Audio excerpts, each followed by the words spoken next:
right now, as a quick summary for all of those watching and tuning in, there are currently 2 proposals on the floor for the General Assembly on the reform efforts going on for the Millennium Development Goals. The delegation of Portugal represents the interesting position shared by many states currently, which is not yet a commitment to either proposal, as both are still undergoing revisions and amendments. We will certainly keep you updated, but at the moment, Portugal is not committed to either. Portugal is not committed to either essentially because the delegation believes that the root causes of many of the issues we have been discussing have in fact not been addressed in due attention yet. To specify exactly what I mean, Portugal believes that health and access to health care services are of paramount importance to the well-being of the world's people. However, this has not been given enough priority in the discussions that we have had, which have been overshadowed by other goals such as environment and security, which, while important, do not reign over the life of other people.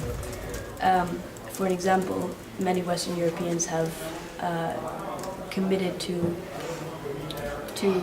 combating HIV/AIDS in other parts of the world, but have neglected to realize that in their own continent of Europe, and specifically even in Western Europe, Portugal still suffers from a very high rate of HIV/AIDS infections, and especially newly infection rates. Clearly, there's more work to be done on the local as well as the global level, which is hopefully what we can address during the remainder of the General Assembly session. But furthermore, another root cause of the issues in the world which Portugal believes has not been addressed enough in the General Assembly at hand is corporate responsibility for health issues incurred by the population, and also the environmental issues which have been belabored over and over again in different points. However, the corporate responsibility, the corporate accountability for natural disasters and for horrible, horrible health situations has not been discussed in a detailed, or at least in a progressively minded manner so far. Thus, Portugal hopes in the following discussions we can lay down more concrete plans on how to deal with the growing importance of corporates in this globalizing world and their increasing power over our livelihoods.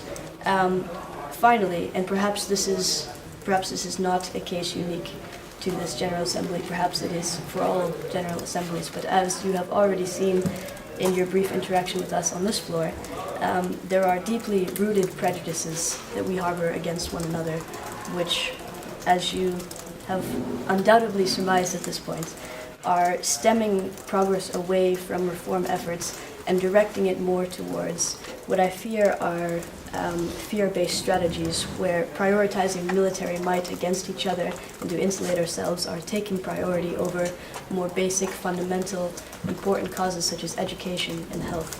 And therefore, this truly backward approach of fighting fire with fire, Portugal really truly believes that these prejudices must be confronted openly before we were able to move on with more adequate reforms and amendments to our current propositions. However, I would not like to leave you with the impression that progress has not been made or that progress has not been admirable. It has.